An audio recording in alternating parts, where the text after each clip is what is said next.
All praises to the Most High, Ahia, and to his son, Yahayasha, Messiah, Yedahaya. This is Brother Holly with the first Spirit of Truth broadcast here on the Ahia House channel, as well as the House of Ahia channel on this set-apart Sabbath day. First and foremost, as always, let us give all glory, praise, and honor to the great I am, he who is, was, and is to come, the Almighty One, Yedahaya, and to his son, Yahayasha Messiah, who gave himself for us that we might have life, and that life is in him, Yedahaya. Now, in this first broadcast, brothers and sisters, I'd just like to say to all the new subscribers, and we continuously gaining new subscribers on both channels. Welcome, welcome, welcome to Ahia's house and House of Ahia. May your time amongst us be joyous. May your time amongst us be informative. May your times amongst us build your faith, build you up in the most holy faith. May you continue to walk by faith, not by sight. And may you continue to please the Most High, the great I am, Ahia Ashahai, in all things, being fruitful in every good work and increasing in the knowledge of our Most High power. All praises. Let me mark this before I close the book. We'll be reading from the Learn Paleo Hebrew Torah, Lashwan Kodash Holy Tongue, Yashahai Bible Scriptures. And this is my backup copy of this book. Normally I read from an earlier copy of this same book of scriptures, but I'm to the backup copy because now whole pages are starting to fall out of my previous version. And I like the previous version. It was so marked up, it had so many precepts. I'm keeping it for reference use going forward. I will not be teaching from it because it's just falling apart, children, and it's becoming unmanageable. However, as we hasten to the time where Yahweh, in his infinite wisdom and according to his mercy and grace toward me, is allowing me to enter into the time of putting together the book of scriptures that he has instructed me and encouraged me to do, the word of Yahweh to the 12 tribes scattered precept version. I will be referring to that previous version of this Bible on several occasions going forward, and to other versions of the scriptures going forward, in order to just run the precepts, and just your standard King James Bible. If you have a Millicom, is full of precepts. And the upcoming Word of Yahweh to the 12 Tribes Scattered precept version is based on that very premise. The precepts won't be in the center column. They'll be within the verse itself so that you can quickly run the verses and do the comparative analysis of the scriptures themselves, comparing spiritual things to spiritual. And in all you're getting, I pray, in the name of Yahayasha Messiah, and all you're getting from reading that version, that forthcoming version of the scriptures, may you get understanding as well. All praises. So what we're going to be talking about in this first broadcast is a simple question. Is faith opposed to works? Or do faith and works work hand in hand correspond? Now, a lot of people, here come the cyber attacks.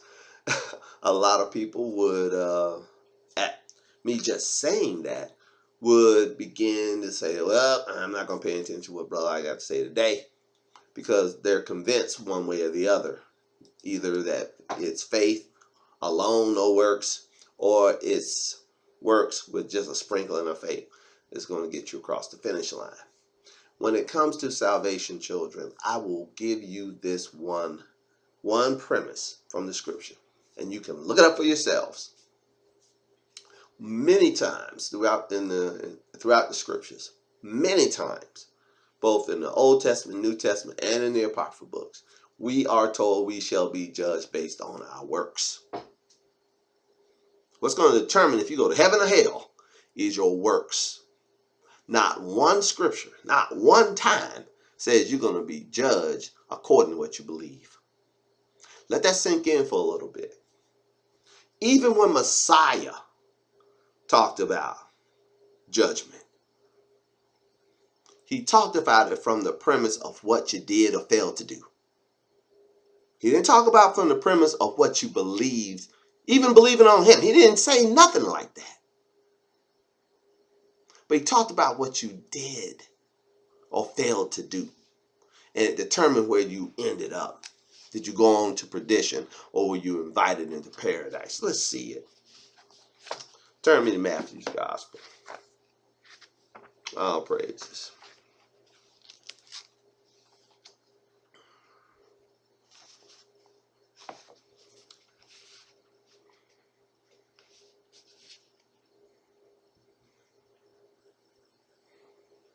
Matthew chapter 25. Let's start reading at verse 31. Matthew 25:31. What's the premise for the day's first lesson? Are faith and works working together, or is it faith no works, or is it work with no faith, or do faith and works work together? And we're talking about from a salvation perspective. And part of the basic premise is what I just mentioned before, that at no time in the scriptures are you told you will be judged and your eternal destination determined based on what you believe or faith. It is always Old Testament, New Testament, and in the Apocryphal books based on what you did or failed to do. And here the Messiah is talking about the day of judgment, talking about the great judgment. And it's talking about it from the perspective of what you did or what you failed to do. Let's read it. Matthew 25, start reading at verse 31.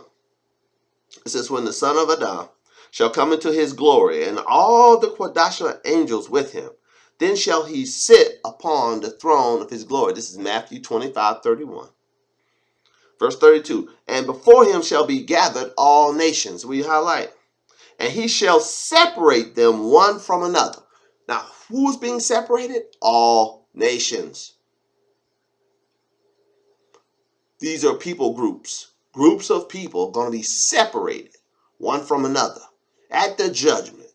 Did he not tell us through the great apostle and through the great prophet Isaiah and through the great apostle Paul to come out from among them and be separate? To touch not the unclean, I'll receive you. We've been called to separation from the nations. It says in the book of Jubilees to separate from the nations.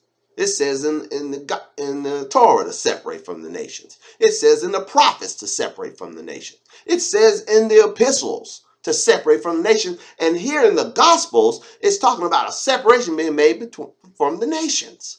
Let's continue to read. Verse 32 again, Matthew 25:32. And before him was gathered all nations, and he separated them one from another, as a shepherd divides his sheep from the goats. We highlight. Now, this premise of dividing sheep from goats is not unique to Matthew's gospel. Oh no. This premise was first brought out in the prophecies of Ezekiel, where the Most High, through the Spirit, spoke through Ezekiel to the people, to all Yasha'Allah, telling them that he's going to separate the rams from the he-goats. And here's a little aside for you all today. When you look at a flock of sheep or a flock of goats off a distance, they look very similar.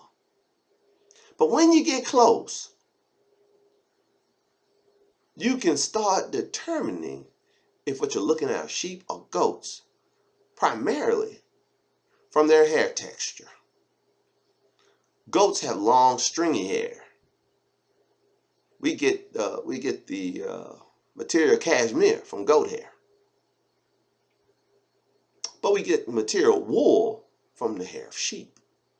Sheep hair is thick and woolly, where goat hair can be long and stringy. Let that sink in, because we can divide people on hair texture, can't we? We can tell who the goat people are, who the sheep people are, by their hair texture as well. Just let that sink in. Like I said, it's an aside. I'll read verse 32 again. Matthew 25:32. And before him were gathered all nations, and he separated them one from another, as a shepherd divides his sheep from the goats. And he set the sheep on his right hand.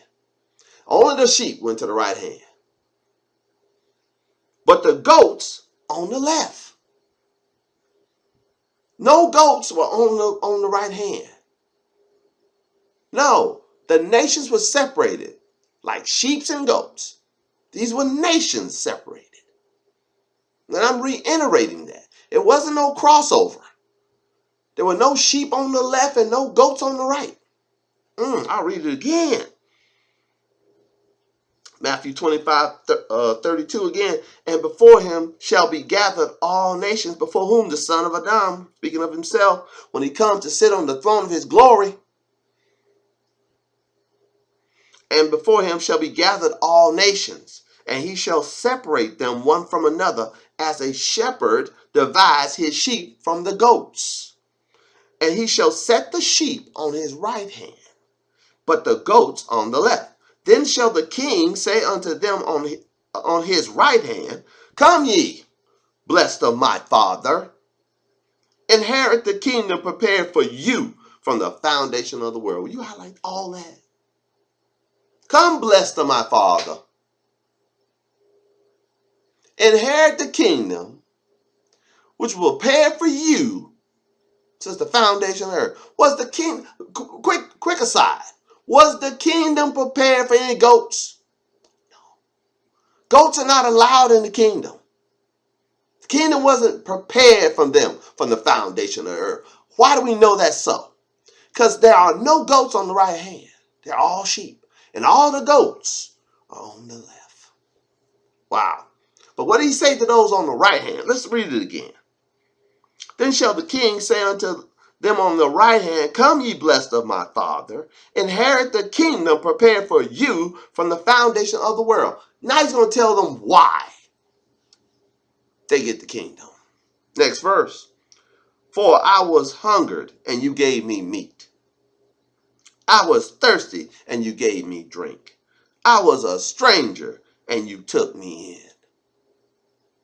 So, when the sheep saw the hungry, they fed them. Is feeding people is that something you believe, or is it something you do? You may do it because you believe something, but is it something you believe only, or is it something you do? It's something you do. When you see the hungry, you're feeding them, that's doing something. That would be considered works. When you see the thirsty and you give them something to drink, is believing something? We're believing something. Get that accomplished. If I just sat there and went, give them something to drink, give them something to drink, give them something to drink, pray, pray, pray. Would they get something to drink? No. They still be thirsty if I just sitting there believing for them to have something to drink. But if I got up off my shoulders and took them a bottle of water or a cup of water, then as the Messiah said in another place, if you give a cup of water in his name, you won't lose your reward. Wow. So if you just give a cup of water to the thirsty, you'll qualify for a day of judgment invite into the kingdom. Wow. See the hungry? Feed them. Do the work of feeding them. See the thirsty? Give them something to drink. See the what? See, who's next? I was a stranger. You took me in. You see the stranger. You open your door to the stranger. You provide a place for the stranger. Wow. Everybody tell them, don't bother with them. Don't you dare let them people camp on your land. Don't you dare bring them in. Don't you dare do it. Right now in this country, in America, there's big talk about how to handle strangers now, isn't it? Especially ones that come in by the truckload, by the boatload. Them people. Yeah. Not to the sheep. He gonna say, I was a stranger, you took me in. What about if you tell the stranger to keep it moving? We're gonna see in a minute. We'll see what kind of nation you are.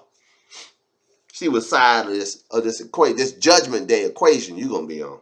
Let's read. Let's continue to read. Matthew 25:35. For I was hungered and you gave me meat. I was thirsty and you gave me drink. I was a stranger and you took me in. All these are works. They said nothing about what they believe. Not yet. Naked and you clothe me. All right, you see the naked.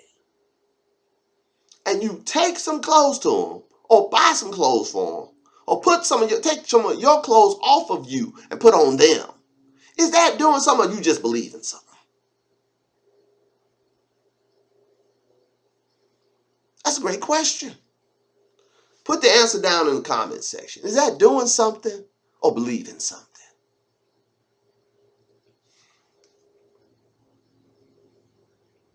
Naked and you clothed me. I was sick and you visited me. I was in prison and you came unto me. How many of you been to a prison to visit prisoners, to bring things to prisoners? Oh, Brother Hollihan went up. Sure did. Why? Why are you visiting prisoners, Brother Holly? Because I want this to be said of me on the day of judgment. Why are you visiting the sick in the hospital, Brother Holly? Because I want this to be said of me on the day of judgment. I was in the hospital, Brother Holly, and you came into me. I was in prison, Brother Holly, and you got patted down so you could bring me a Bible, could put some money on my commissary. I've done it, sure have. And if you're the brother I did that for, put a 1 in the comment section. You know who you are, brother. Yeah, you watch these broadcasts. You know I visited you in prison. I ain't visited nobody else. I visited you. When you were in prison, I came unto you. Absolutely. And if you happen to be those people who I went to the hospital and visited, when I was ministering in the hospitals, put a 1 in the comment section you watching this video. So yeah, that did happen. He sure was there. Mm-hmm. If I ever fed you, if I ever clothed you, why are you doing all these works, Brother Holly? Because I can read right here, and I'm reading it with you, that if you do these works, you're going to get an invite into the kingdom. Let's continue. Matthew 25:36. Naked and you clothed me. I was sick and you visited me. I was in prison and you came unto me. Then shall the righteous. Wait a minute. Full time out. I'm a coach. Give me a full. He said these people are righteous. Ain't said nothing about what they believe. Not a word about what they believed. I said these are the people who got faith in the word. If you got faith in the word, you'll read this along with me today as I read it into your hearing, and you'll go out there and do it. If you got faith. If you say, it does say that, brother, yeah, I might as well do it. I want the kingdom. I'm sure you do. Me too. That's why I do it. Wow. Then shall the righteous answer him, saying, Master, when saw we thee a hungered and fed thee, or thirsty and gave you drink? Or when saw we you a stranger and took you in, or naked and clothed you? Or when saw we you sick, or in prison and came unto you? And the king shall answer and say unto them, Verily I say unto you, inasmuch as ye have done it unto one of the least of these my brethren, you have done it unto me. Wow. Oh, let me show you who his brethren are. That's who they are. Just another aside. It matters to him what you do for these people. It matters.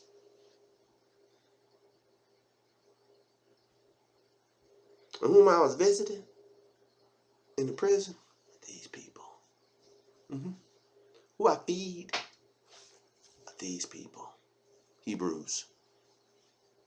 Why? Let's read it again.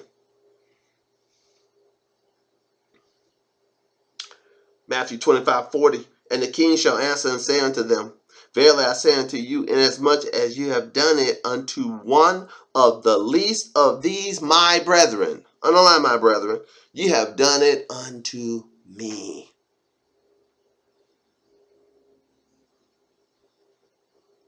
It says in the book of Hebrews that he's made like unto his brethren for the suffering of death, that he may be a faithful high priest over them. He ain't but a high priest over one people.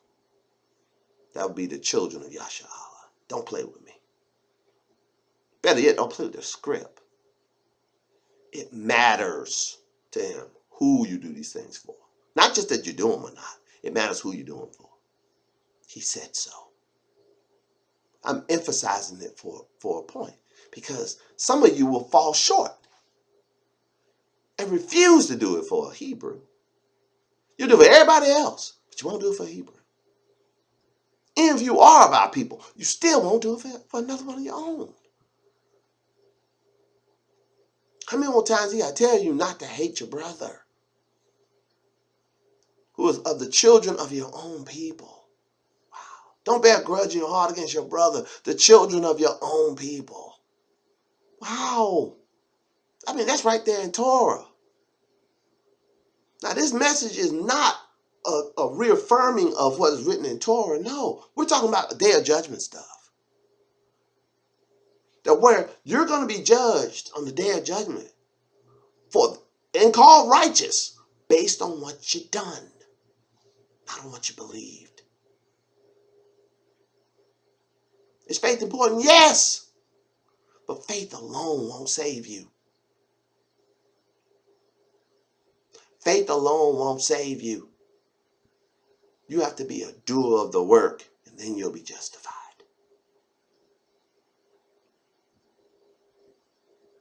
When you become a doer of the word, not a hearer only. When you're doing the word, not just hearing it, you're not deceived. But when you just hear it and don't do it, according to the book of James, you are deceiving your own self. The devil ain't got to waste no demon on you. You're deceiving yourself. Wow. So let's blow away the clouds of deception from ourselves today. Let's hear it from the mouth of the Messiah. If you got a red letter edition, it's all what I've read to you is in red thus far. I'm still going to continue to read. But hopefully this is sobering you up. Hopefully it's starting to sober up a little bit. I'll continue to read. Verse 37 again, Matthew 25:37. Then shall the righteous answer him, saying, Master, when saw we you a hungered and fed you, or thirsty and gave you drink? When saw we you a stranger and took you in, or naked and clothed you? Or saw we you sick or in prison and came unto you? And the king shall answer and say unto them, Verily I say unto you, inasmuch as ye did this, you have done it unto the least of these my brethren, underline my brethren, ye have done it unto me. Then shall he say also unto them on the left hand, Depart from me, ye cursed, into everlasting fire prepared for the devil and his angels. Highlight. Who's on the left hand? Again, the goats.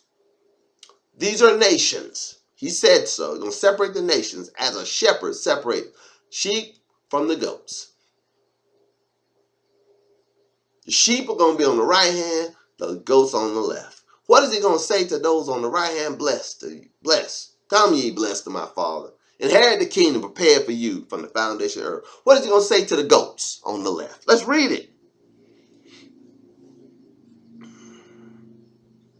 Matthew 25:41. Then shall he say unto them on the left hand, to the goats, Depart from me, ye cursed, into everlasting fire. They're cursed. The goats are cursed. Highlight that. Into everlasting fire, prepared for the devil and his angels. For I was hungered, and you gave me no meat. The goats saw hungry people too. Goats didn't have no impetus to feed them. They just let them go hungry. Wow. I was thirsty, and you gave me nothing to drink. The goats heard the cry of the thirsty. Please, sir, can I have a bottle of water, sir? Yeah, got my face, crackhead. That's what the goats say. Wow. Maybe one of you out there said that just recently to somebody coming to you. Just wanted a bottle of water and you sent them away. Wow. Ooh. I heard that in the spirit, child. Hopefully it's waking you up. Hopefully you can go make that right. Wow. This is for somebody. I read it again. For I was hungered. This is Matthew 25:42. For I was hungered and you gave me no meat. I was thirsty and you gave me no drink. You know what I'm talking to. I was a stranger and you took me not in. Get them out of here. You all down at the border, goat. You all down at the border, a sign saying, go home. Not welcome. You ain't welcome them people. You down there. Never mind.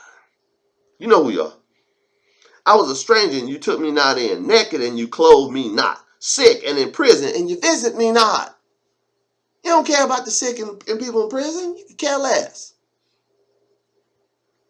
Because the sick and the people in prison can't do nothing for you. Wow. Then shall they also answer him, saying, Master, when saw we thee hungered, or athirst, or a stranger, or naked, or sick, or in prison, and did not minister unto you? Then shall he answer them, saying, Verily I say unto you, inasmuch as ye did it not to one of the least of these, ye did it not unto me. And these shall go away into everlasting punishment, but the righteous into life eternal. All praises. Not one word. Here is the only time the Messiah, when he was on the earth, gave a blow by blow of the day of judgment. This is the only time he talked about it while he was on the earth. Or we can read in the Revelation how the dead, the great and the small, are going to be gathered before him. The book's going to be open to include the book of life, and the dead are going to be judged of the things written in the book. Ain't nothing written in the book about what you believed. Not one word. Not one word. It's what you did or failed to do. Wow. And he said here on the day of judgment, your judgment is going to be based on what you did or what you failed to do to his brethren, the least of his brethren. Wow. Take heed. Take heed. The great apostle Paul, in whom I trust, said this. I believe it's in 1 Timothy. That if you consent not to the wholesome words, even to the words of the Messiah, and the doctrine which is according to godliness, you are proud and know nothing. So you're a proud empty head if you do not consent that these are the words of the Messiah. If you do not believe that he's going to judge you this way, the great apostle whom you trust said you're a proud empty head. Wow. Did not the great apostle tell you that those that believe should be careful to maintain good works, for this is good and profitable unto them? Wow. Why would you need good works if you believe? Because you're going to be judged according to your works. Did not the great apostle James, whom we all trust, say that faith without works is dead, being alone? And did not the great apostle James, whom we all trust, say, you speak of your faith without works, and I will show you my faith by my works. All praises to the Most High, Ahiah, and to his son, Yahiashah, Yada, Haya.